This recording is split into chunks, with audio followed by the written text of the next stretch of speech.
بسم اللہ الرحمن الرحیم الحمد للہ رب العالمین والصلاة والسلام علی رسولہ الکریم اما بعد رب اشرح لی صدری ویسر لی امری واحلل عقدۃ من لسانی یفقہوا قولی۔ السلام علیکم ورحمۃ اللہ وبرکاتہ۔ پہلی تو بات، فرض نماز میں اردو میں دعا نہیں کی جا سکتی، نہ کسی اور لینگویج میں، عربی میں ہی کرنی ہے فرض نماز میں، ٹھیک ہے۔ باقی یہ کہ آپ مزید دعائیں بالکل کر سکتے ہیں، قرآنک دعاز بھی کر سکتے ہیں سجدے میں فرض نماز میں، لیکن بہتر یہ ہے کہ وہ کریں جو اللہ کے نبی نے سکھائی ہیں۔ وہ 7-8 دعائیں ہیں۔ سبحان ربی الاعلیٰ 3 بار، آڈ ٹائمز از بیٹر، 3، 5، 7، 9، کیونکہ اللہ کو وطر پسند ہے، آڈ پسند ہے، ٹھیک ہے۔ اس کے بعد سبحانک اللہم ربنا و بحمدک اللہم اغفر لی، یہ سکھایا، یہ 1 بار بھی ٹھیک ہے، 3 بار بھی ٹھیک ہے، 5 بار بھی ٹھیک ہے۔ اسی طرح سجدے میں اللہم اغفر لی ذنبی کلہ دکہ و جلہ، بہت خوبصورت دعا ہے۔ اے اللہ میرے گناہ معاف فرما، اللہم اغفر لی ذنبی، اے اللہ میرے گناہ معاف فرما، کلہ تمام کے تمام، دکہ و جلہ چھوٹے اور بڑے، اسمال اینڈ لارج، و اولہ و آخرہ پچھلے اور آنے والے، یعنی ہر گناہ، پچھلے پاسٹ کے، آنے والے جو میں نے آگے کرنے، و علانیتہ و سرہ، جو اعلانیہ کیے اور جو چھپ کر کیے وہ بھی ہے۔ بہت خوبصورت دعا ہے، تو یہ بھی سجدے میں پڑھی جاتی ہے۔ اسی طرح اللہم انی اسألک بانی اشہد انک انت اللہ الاحد الصمد الذی لم یلد ولم یولد ولم یکن لہ کفوا احد، یہ بھی پڑھا کرتے تھے ہمارے نبی صلی اللہ علیہ وسلم۔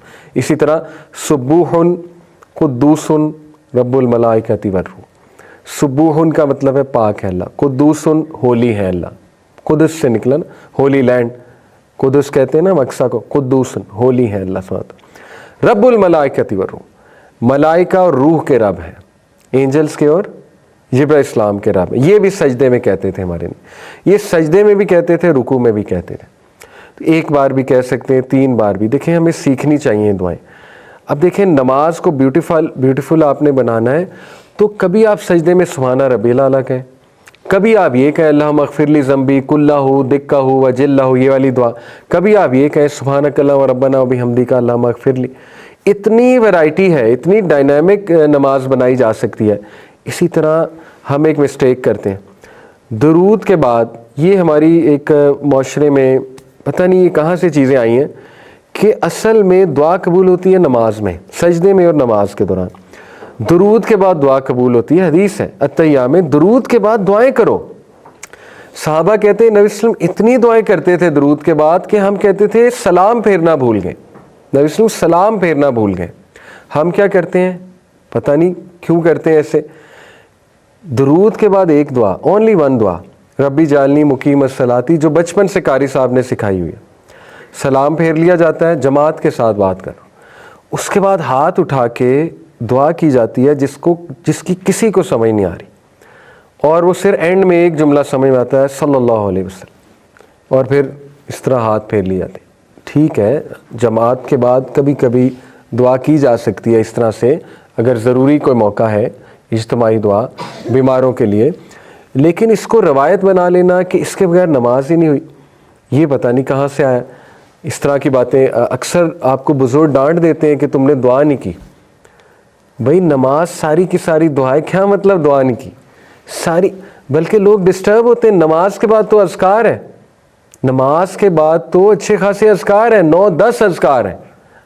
سب سے پہلے اس میں کہتے تھے اللہ اکبر، استغفر اللہ استغفر اللہ استغفر اللہ، پھر اللہم انت السلام و منک السلام تبارک، پھر ربی اعنی علی ذکرک و شکرک و حسن، پھر لا الہ الا اللہ وحدہ لا شریک لہ، 9-10 اذکار ہیں نماز، پھر تسبیح ہے، تسبیح فاطمہ، تو وہ کریں کہ ایک دم ہاتھ اٹھا کے سب کے ساتھ شریک ہو کے دعا کریں، تو یہ مناسب نہیں ہے، اور یہ ایک روایت بن چکی ہے، اور لوگ اب یہ سمجھتے ہیں کہ اصل دعا وہ ہے۔ دیکھیں اصل دعا تو درود کے بعد ہے، آپ کو 7-8 دعائیں کرنی چاہیے درود کے بعد، چلیں 2-3 کر لیں، اور یہ خوبصورتی ہے نماز کی۔ آپ باقاعدہ اپنی نماز کو دیکھیں کس طرح بیوٹیفائی کر سکتے ہیں، آپ مختلف کیٹیگریز بنا سکتے ہیں دعاؤں کی۔ مثال کے طور پہ فجر کے وقت آپ کیٹیگری بنا سکتے ہیں برکت کی دعاؤں کی، آپ فجر کے وقت یہ دعا تو کنفرم کرے، اللہم انی اعوذ بک من عذاب جہنم ومن عذاب القبر ومن فتنۃ المحیاء والممات ومن شر فتنۃ المسیح، یہ تو کنفرم ہے ہر نماز میں، کیونکہ یہ تو صحابہ کو سکھائی تھی، اس نے ہر نماز میں کرنی ہے۔ اس کے بعد کیٹیگریز بن سکتی ہیں، فجر کے وقت میں بھی برکت کی دعائیں، to feel good, to ask for goodness, ربنا آتنا فی الدنیا حسنۃ وفی الآخرۃ حسنۃ، اللہم انی اسألک المعافاۃ فی الدنیا والآخرہ، ٹھیک ہے نا، اللہم اکثر مالی و ولدی و بارک لی فیما اعطیتنی وقت الحیاتی علی طاعتک، یہ برکت کی دعائیں۔ ظہر پہ کیٹیگری بنائی جا سکتی ہے استقامت کی دعائیں، اللہم اہدنی وسددنی، اللہم انی اسألک الہدی والسداد، ٹھیک ہے، اسی طرح ربنا لا تزغ قلوبنا بعد اذ ہدیتنا۔ عصر کے وقت کیٹیگری بنائی جا سکتی تقوی کی دعائیں، اللہم انی اسألک الہدی والتقی والعفاف والغنی۔ اسی طرح مغرب کے وقت کیٹیگری بنائی جا سکتی ہے پناہ مانگنے والی دعاؤں کی، جس میں پناہ کا ذکر ہے کہ اللہ میں پناہ مانگتا ہوں، فار ایگزامپل اللہم انی اعوذ بک من علم لا ینفع، من قلب لا یخشع، من نفس لا تشبع، من دعوت لا یستجاب لہا۔ اسی طرح اللہم انی اعوذ بک من جہد البلاء ودرک الشقاء وسوء القضاء، خوبصورت دعا ہے، وشماتۃ الاعداء۔ کیا ٹرانسلیشن ہے؟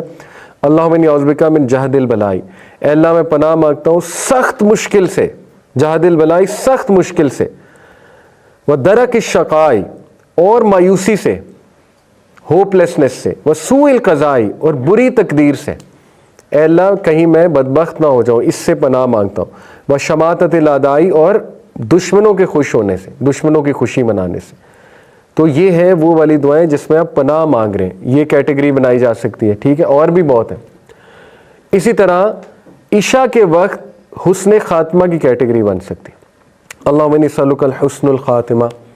اسی طرح اللہم احسن عاقبتنا فی الامور کلہا واجرنا من خزی الدنیا وعذاب الآخرہ، اے اللہ میرے تمام امور کو احسن انجام تک پہنچا اور مجھے ذلت سے بچا لے، دنیا کی اور آخرت کی، ٹھیک ہے۔ اسی طرح یو کین ایڈ دس دعا حسن خاتمہ ریلیٹڈ جو ہے، اللہم رحمتک ارجو فلا تکلنی الی نفسی طرفۃ عین واصلح لشانی کلہ لا الہ الا انت، یہ بھی اسی کی ہے نا کہ میرے تمام کے تمام اللہ جو اعمال ہیں ان کی اصلاح فرما دے۔ تو دیکھیں so much beauty can be added to نماز، اگر آپ محنت کریں، اگر آپ محنت کریں کہ صبح میں یہ کر لیتا ہوں، اور مکس بھی کر سکتے ہیں، اور جب آپ کا جو دل کرے کر سکتے ہیں، جو دل میں آئی ہوئی ہے دعا وہ کر لیں اللہ سبحانہ تعالیٰ سے، ٹھیک ہے۔ اس سے نماز میں جان آئے گی۔ لوگ کہتے ہیں نماز میں دھیان نہیں ہوتا، دھیان کیسے آئے گا؟ ربی جالنی پڑھ پڑھ کے وہ اتنی زیادہ ڈی سینسٹائز ہو چکے ہیں کہ پہلی تو بات پتہ ہی نہیں پڑھ کیا رہے ہیں، اتنی خوبصورت دعا ہے ربی جالنی مقیم الصلاۃ، لیکن وہ سمجھ ہی نہیں کہہ کیا رہے ہیں، تو اس سے ہم ڈی سینسٹائز ہو چکے ہیں، افیکٹ بھی نہیں ہو رہا کہ کہہ کیا رہے ہیں۔ تو آپ جان لائیں اپنی نماز میں۔ اسی طرح سورہ اخلاص پڑھ پڑھ کے ڈی سینسٹائز ہو چکے ہیں، یہ ہم سب کا مسئلہ، تو اس میں مختلف سورج لائیں، حفظ کریں، 2-3 آیات حفظ کریں، پڑھا کریں اپنی نمازوں میں، مین کامن آیات، ٹھیک ہے نا۔ 30ویں پارے سے سٹارٹ کریں، حفظ کرنا شروع کریں، سنتوں میں پڑھا کریں، ریوائز کیا کریں قرآن کو، ٹھیک ہے، ذرا جان لے کر آئیں، مختلف سورج پڑھ کر جان لے کر آیا کریں۔ اس طرح رکوع میں کبھی کہہ دیا سبوح قدوس رب الملائکۃ والروح، کبھی کہہ دیا سبحان ربی العظیم، سبحان ربی العظیم، مکس بھی کہہ سکتے ہیں دونوں، کبھی کہہ دیا سبحانک اللہم وبحمدک اشہد ان لا الہ الا انت اتوب الیک، ٹھیک ہے۔ اسی طرح سمیع اللہ لمن حمیدہ، اس پر فیل کیا جائے کیا ہے سمیع اللہ لمن حمیدہ کا مطلب کیا ہے؟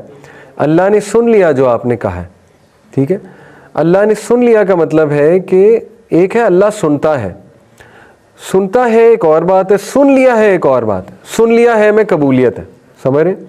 سنتا ہے میں بس فیکٹ ہے کہ سنتا ہے اللہ، سن لیا ہے میں ہے کہ سن لیا آپ کی بات، قبول کر لیا آپ کی بات، جو آپ نے رکوع میں کی، جو آپ نے سورہ فاتحہ پڑھی وہ سن لیا اللہ نے۔ اسی بات پر ہم جشن مناتے ہیں، سمیع اللہ لمن حمیدہ یہ کہہ کر ہم جشن کیا مناتے ہیں؟ ربنا ولک الحمد، یہ جشن ہے نا کہ اللہ نے چونکہ سن لی تو تمام کے تمام حمد کس کے لیے؟ اس کے لیے۔ اس جشن کو مزید الانگیٹ کرتے ہیں، حمدن کثیرن طیبن مبارکن فی۔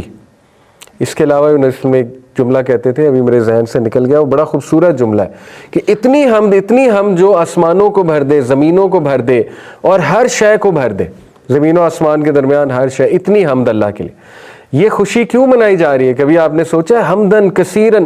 ایک صحابی تھے، نبی صلی اللہ علیہ وسلم نے کہا سمی اللہ لمن حمدہ ربنا ولک الحمد، پیچھے سے بولے حمدن کثیرن طیبا مبارکن فی. نبی صلی اللہ علیہ وسلم نے جب سلام پھیرا کہا یہ کس نے کہا ہے؟ صحابی نے کہا میں نے کہا ہے. صحیح بخاری کی حدیث. اللہ کے نبی نے کہا میں نے 30 یا 40 اینجلز کو دوڑ لگاتے ہوئے دیکھا تمہارے الفاظ لکھنے میں. ثابت ہوا یہ پڑھو.